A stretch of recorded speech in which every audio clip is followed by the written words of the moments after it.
Case 623 by Danny Yu. Chapter 49.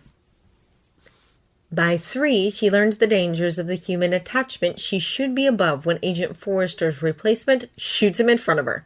Pierce worries for a bit at her softness when she goes on crying for days, but then she picks herself up, dries her eyes with little hands that are no longer very chubby at all, and performs even better than before. By age 4, she learns to rebel. Tony woke up gasping and shaking from another nightmare.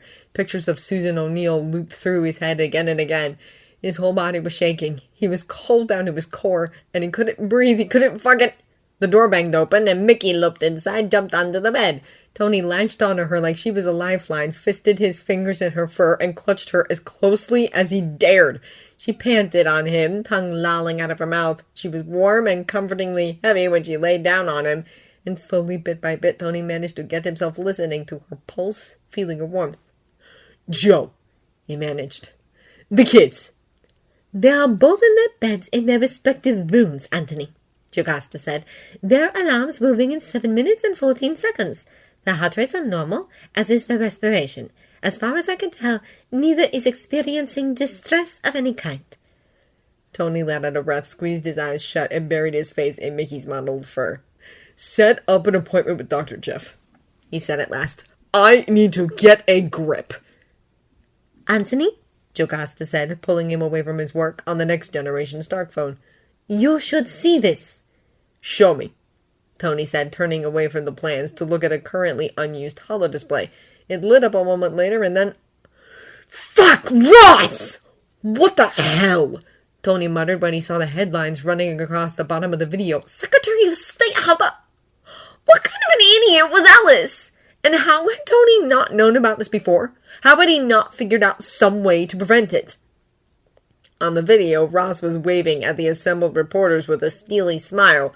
He raised his hand for silence, which he was actually granted. Tony rolled his eyes. He might like his own theatrics, but on a guy like Ross, they were less than charming. "Let me start out," Ross said, "by saying what a great honor this is. I'm thankful to the President for the trust he is showing me, and I hope to do my best to let neither him nor the people of this great country down." He paused a moment, glanced down at his notes, then looked back up at the camera. "In just a few years, our whole world has changed. We've had enhanced terrorists kidnap our president. We've had murderous robots drop a city from the skies. We've seen an international intelligence agency fall and the lauded World Security Council disappear. We've been forced to accept that Hydra still exists. We've seen alien invasions. We've seen our greatest cities destroyed and rebuilt. This is a new age we live in. It is an age where being based on humans makes us all feel very vulnerable, very afraid. It's a world full of people stronger than us, and I know many of you are frightened. I'm telling you now that you have reason to be, but President Ellis and I, we won't let that stand. This might be the age of metahumans, but it is still an age of democracy. It is still an age where the good people of our great nation has a say in their own destiny. You elected Matthew Ellis, and he appointed me because he knows that out of all the people qualified for the job, I'm the only one with the necessary experience for this new age. And I promise you now, I will make you safe again. I will make sure these so-called heroes remember that they are still citizens of this country, of this world, and that their responsibility is to you, the people. I will make sure they are rolled into a proper command structure and are reined in and made to take responsibility for their actions. I will do whatever it takes to avoid another disaster like New York or Washington, D.C. This I promise you." Loud, deafening cheers assaulted Tony's eardrums, and Tony, well, all he could seem to do was stand there and stare dumbly as the applause filled him with dread. "Fry? Joe," he managed at last. "Make sure Bruce doesn't see this. I gotta tell him in person." Thankfully, Peter was more than willing to babysit, and since the kid was already pretty high on Jamie and Maria's list of favorite people, that got them conveniently ensconced in the living room once their lessons for the day were over. Tony took Bruce to the computer lab. "What is it?" Bruce was asking. "What did you want to show me?" "Actually," Tony cleared his throat, "I wanted to tell you something. Ellis, he finally assigned a new Secretary of State. Bruce, it's Thunderbolt Ross." He let out a breath. "I'm sorry."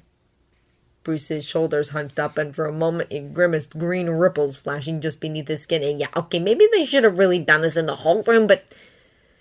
Bruce took several deep, ragged breaths, eyes squeezing shut. His breath evened out, settling into some sort of pattern. One of his breathing techniques, Tony realized. Finally, he opened his eyes again.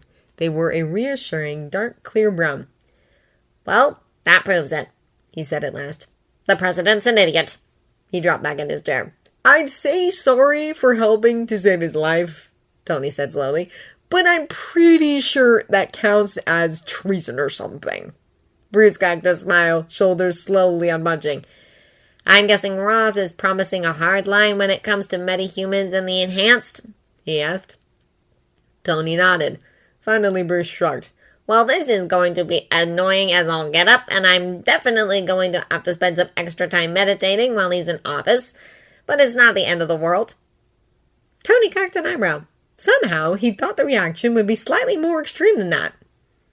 "I've been reading the stuff you've been forwarding and CCing me," Bruce said then.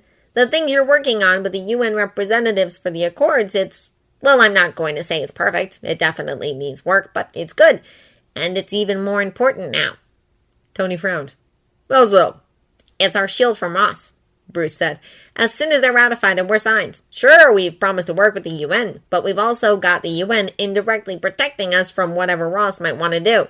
Even he isn't stupid enough to attempt to absorb us into the US military if we've already promised to work with the UN.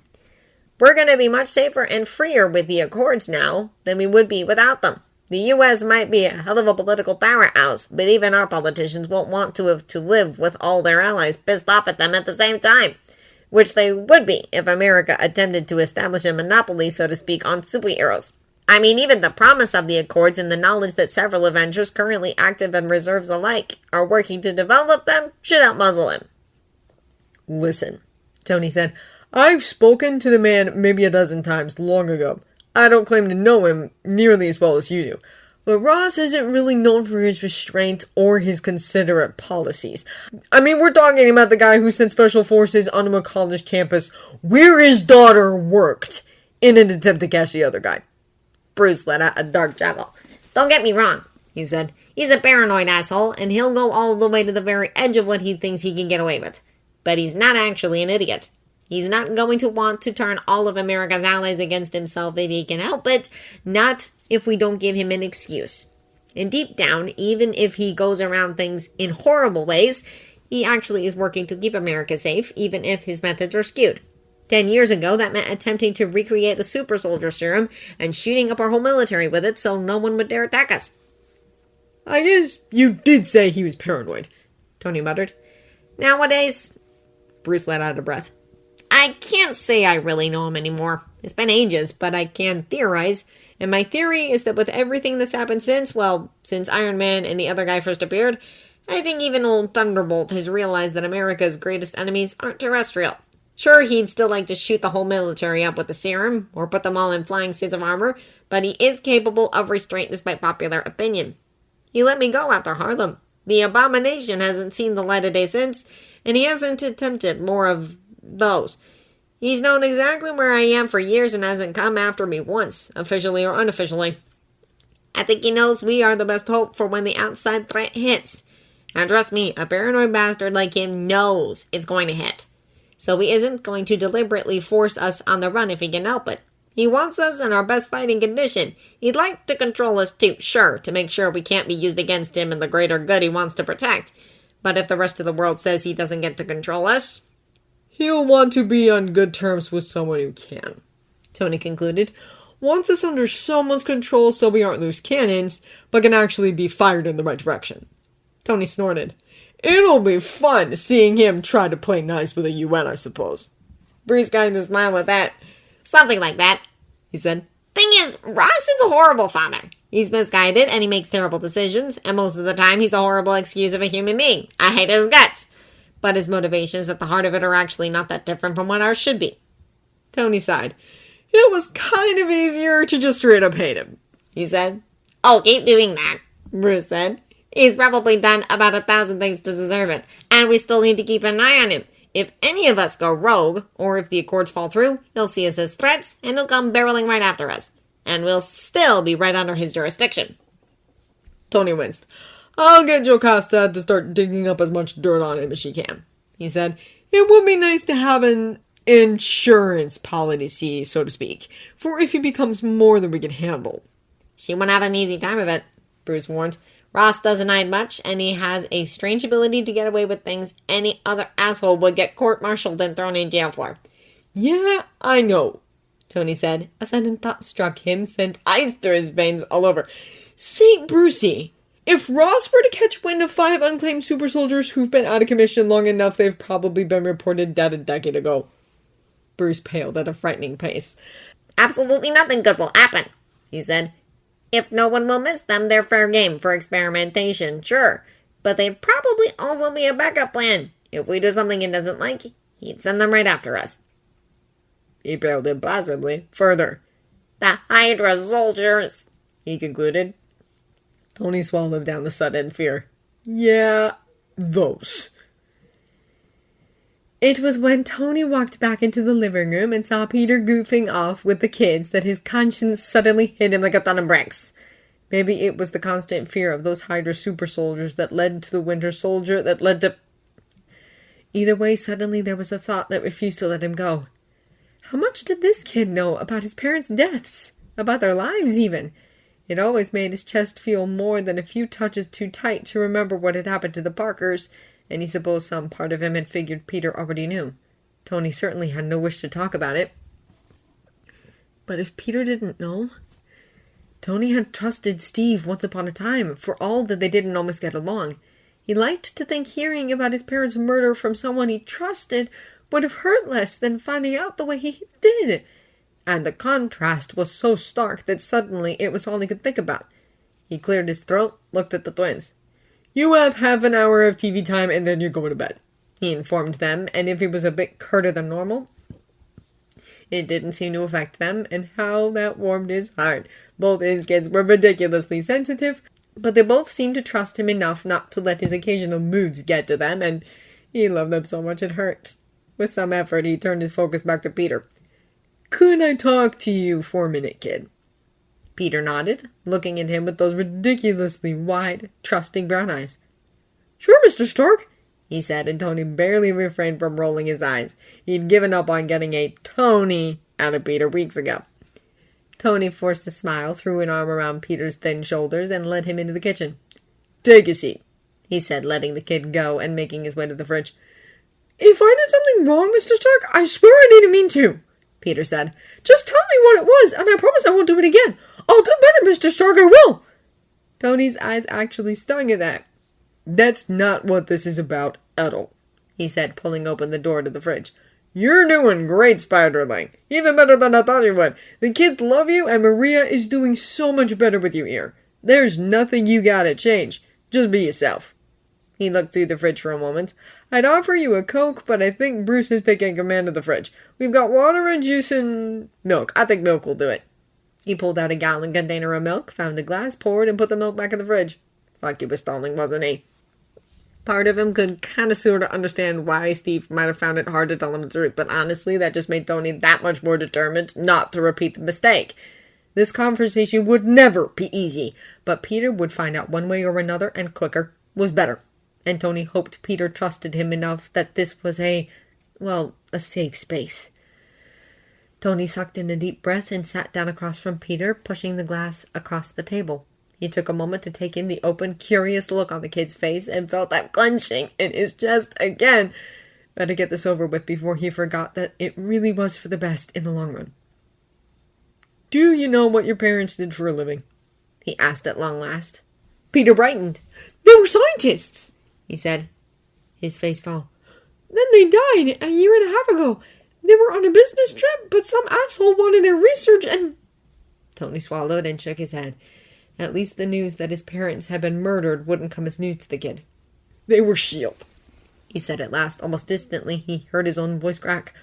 I tried, he said.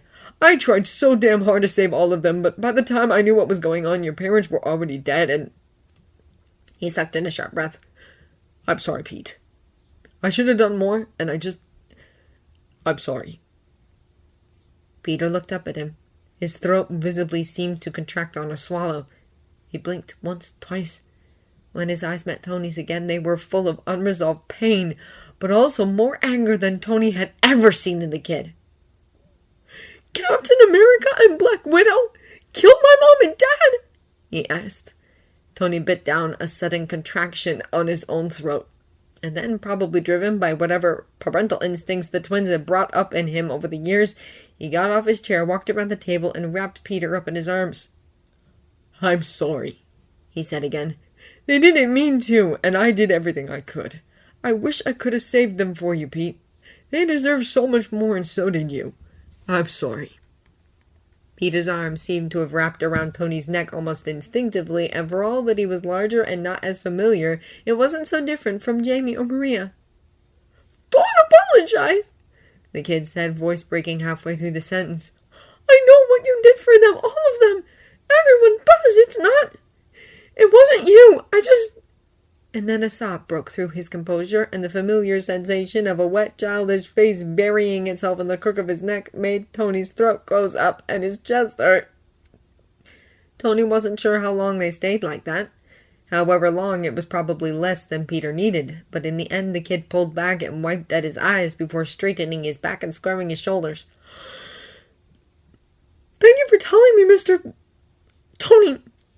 Thank you." Tony fought for the smile he put on his face, hoped his eyes weren't as wet as they felt. "I can't bring your parents back. I can't." He swallowed. "I can't do anything but give you justice. Telling you the truth is the least you deserve." Despite his wet face and red eyes, Peter managed to smile back, though there was still that hint of anger in his eyes. "Thank you," he said again. "I really appreciate it, Tony." Tony took a deep breath before reaching out to ruffle Peter's head full of messy hair. "Drink your milk, kid," he said. "If you have any questions or anything you want to know, ask me. Or ask Jocasta.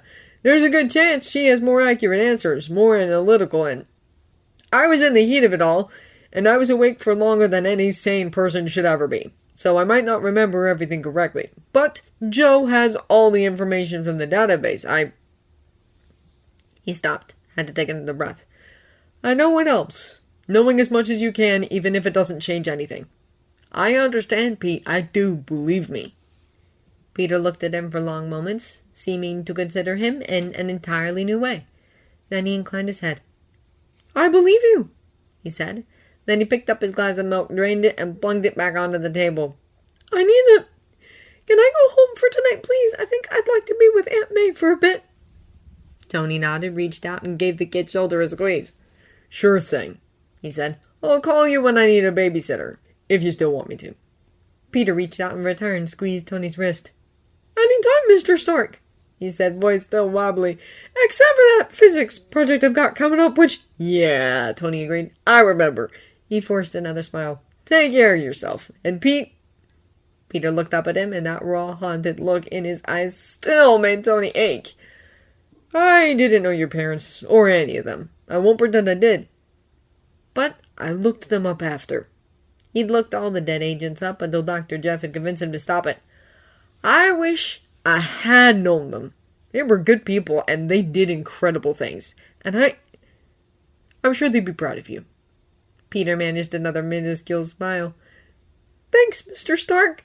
That means more than you'll ever know." And with that, he swung himself out the window, leaving Tony wishing to all the gods he'd never believed in that he could have done more to soften the blow.